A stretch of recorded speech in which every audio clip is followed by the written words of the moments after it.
today we know that an autopsy for the body believed to be hers is happening in Wyoming. So we did want to bring on our own expert to kind of break down this process for us. So I'd like to bring into the conversation Mr. Joseph Scott Morgan. He's a distinguished scholar of applied forensics at Jacksonville State University in Alabama, and he is here with us on Live Now from Fox right now. Mr. Morgan, good morning to you. How are you doing? Thanks so much for being with us.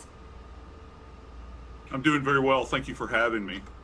Absolutely. I wish we were speaking under better circumstances. So, Mr. Morgan, my first question to you is, so we heard from the FBI on Sunday. They found that body that they believe to be that of Gabby Petito's, but the autopsy is happening today. It's Tuesday, a couple days later. So why is that?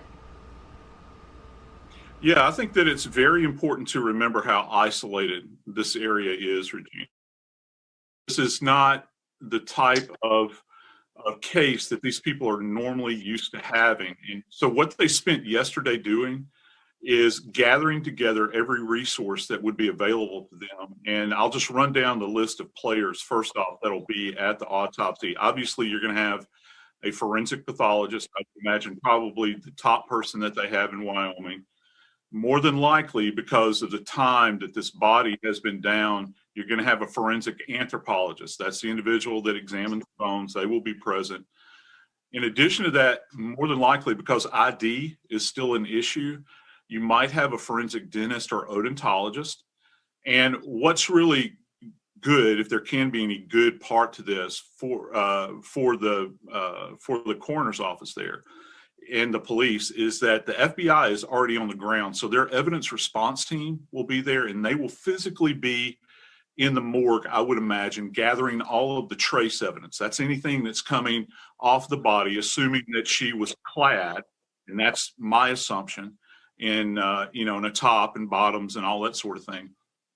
They'll also be doing what are referred to as nail scrapings and nail trimmings. And this gives us an indication if there was any kind of fight that preceded her death, and they'll be looking for DNA and those sorts of things beneath the nails.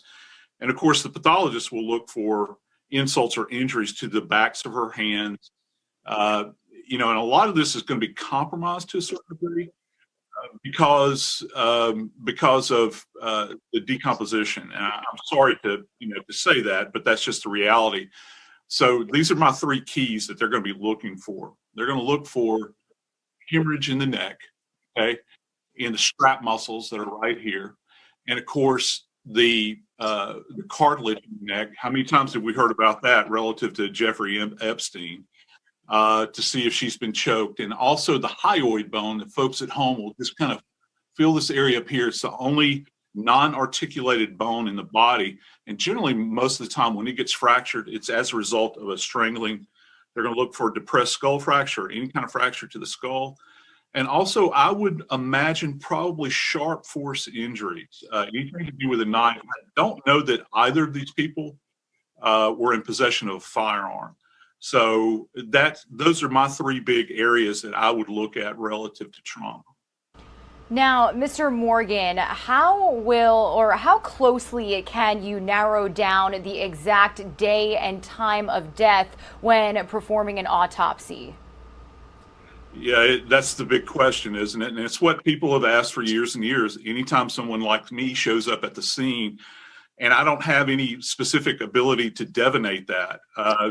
And this is the problem. It's only an approximation. I think that it's really key, Regina, the fact that we had that videography from the vlogger that captured those images. We know that van was sighted on the 27th. So what they're going to do is, if they use that as a starting point, they're going to compare that to weather conditions, relative humidity, heat, cold, rain, those sorts of things, and then the environment that surrounds the body. Compare that with the chronological time that we have and get an idea as to if that marries up scientifically with the rate of decomposition. You've heard about these studies that people do at places like the Body Farm up at UT and that sort of thing. That's where this stuff comes in, and that is critical because we try to measure the rate of decomposition. Unfortunately, like you see on television, in some kind of fantasy world, they try to give you very specific things. You can't do that. It's almost an empirical impossibility to put a specific number on it, but you can begin to whittle it down based upon some of the decompositional artifacts that we look for, Regina. Yeah, and Mr. Morgan, obviously that van that you were talking about that Tampa family miraculously just happened to come upon in their GoPro video, it was close to that van where those remains were found. So I want to talk about when these FBI agents, when these coroners and medical examiners are at the scene, what forensics do they look for around where the remains are found for any possible clues?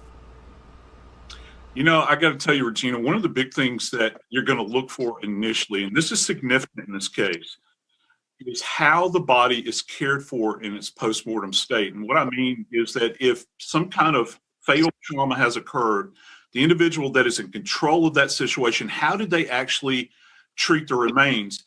And I'm not getting all touchy-feely here. It's literally something that we assess. How did you treat these remains after death? Did you honor them in any way, just at a basic level, by digging a shallow grave, or covering the body with brush, or putting stones over the body, or cocooning them in a tarp, and those sorts of things? And absent that, if an individual just takes a fellow human being and drags them out onto the bare ground, which unfortunately I suspect is what has happened here, it tells us a lot about the perpetrator. Now, the other things that they're going to look for in addition to that are going to be obviously drag marks. They're going to look for signs of struggle. Sometimes, particularly this far down the road chronologically, that's kind of difficult to ascertain. They're going to want to see what kind of animal activity has been going on in this area. And if there was any attempt at all, maybe a half-hearted attempt to try to obscure the body. Remember, there was news coverage out there, and I've actually heard a reporter say that they thought that they saw the body from a drone view. And you remember that's when they deployed the tent, the crime scene tent that we use on a lot of these cases to cover the body. And that's the reality of it. Now, they're going to pick up any kind of evidence that they can. And, food wrappers, did someone spend time with the body out there? Discarded items like clothing. Was there an attempt to de-dress or redress the body? Any object out there that may have been used to facilitate a death, a weapon, for instance, even if it was a bludgeoning weapon, anything that's out there, anything that was used that might have had a half-hearted attempt to obscure it, that's something that's going to be looked for as well.